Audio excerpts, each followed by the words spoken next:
देखो, सबसे पहली बात हमारी कमजोरी क्या है? हम परेशान हो जाते हैं। संसार में देखो तो परेशान, परमार्थ की तरफ देखो तो हम परेशान हो। ये हमारा आदत स्वभाव बन गया परेशान होना। थोड़ा सा धैर्यवान बनो, गंभीर बनो। कोई इस भारी से भारी विपत्ति में परेशानी स्वीकार करके विपत्ति से थोड़ी निकला जाता। सुलझो, ठीक है, ये विपत्ति आई, समस्या आई, इसका समाधान होगा। ऐसा थोड़ी कि हमें नष्ट कर देगी। अगर अभी हमारी बड़ी हानि हो जाती है, हम कल इससे बड़ा लाभ प्राप्त कर सकते हैं। हमको एकदम बिल्कुल गंभीर रहना है, इतने कमजोर नहीं बन जाना। अब वो गए तो क्या होगा, अब वो वस्तु गई तो क्या, पद गया तो क्या होगा। प्रयास किया था, ये पद मिला था, इससे बड़ा पद प्राप्त करूंगा, मैं इससे बड़ा महान बनूंगा। ठीक है, एक बार गिर गया, गलती हो गई, दंड भोगूंगा, फिर इससे ज्यादा संयम में रहूंगा। बिल्कुल मतलब एकदम फ्रेश दिमाग रखना चाहिए। पर अपने लोग क्या है, जरा सी बात में एकदम पछड़ा कर लेते हैं, एकदम कमजोर हो जाते हैं। ये बिल्कुल ठीक नहीं है। हम जीवन भर की यात्रा की बात कह रहे हैं, भारी से भारी कष्ट में भी मुस्कुराना, तो हमें बल मिला है, हमें भगवान की कृपा का दर्शन हुआ है, हमें उनका दुलार दिखाई दिया है। अगर ऐसे तो भाग जाते, फिर परमार्थ में थोड़ी चलना होता है। आज जो आप सुन करके लाभ लेने की चेष्टा कर रहे हो ना, ये केवल प्रवचन नहीं है, ये जीवन है। अगर ये जिए ना होते ना, तो ये इसका प्रभाव नहीं पड़ता, फिर वाणी का प्रभाव नहीं पड़ता।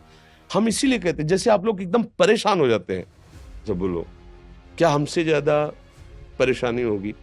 दोनों किडनी खराब, दवाई लाने के लिए पैसे नहीं, पानी रखा है हम उठ के पी नहीं सकते, भीषण शरीर में कष्ट, भीषण बुखार, क्योंकि किडनी फेल, जरा में बुखार, खाने को क्या, रोटी मांग के लाओ। अगर वहां सब्जी मिलती है तो लाल मिर्च ऐसी पड़ के मिलती थी कि वो पा नहीं सकते थे। आप सोचो, पानी लाना है तो मुझे लाना है, पीना है तो मुझे पीना है।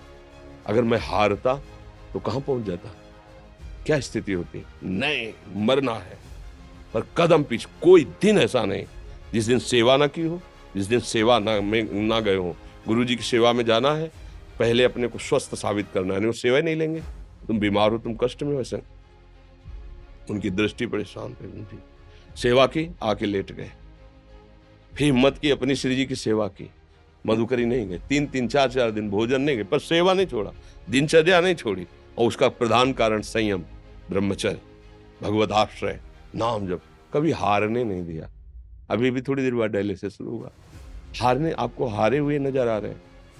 शरीर में पीड़ा है, किडनी फेल है, ऐसा थोड़ा हम स्वस्थ बैठे हैं, पीड़ा है, बार बार प्यास लगती है, थोड़ा थोड़ा पानी मिलता है हर, लेकिन हम आनंदित हैं, हम प्रसन्न हैं।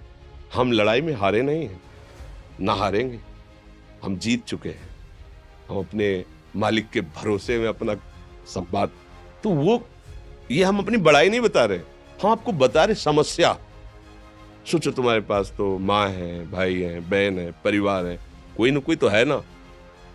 मेरा किसी ने कभी जीवन में ध्यान भी नहीं दिया। क्यों? बचपन से बाबा जी बन गए, किसी से प्यार नहीं, किसी से संबंध नहीं, कोई जानकारी नहीं, हम कहाँ हैं वो कहाँ, किसी से कोई मतलब नहीं। अच्छा, जवान साधु कौन श्रद्धा करे?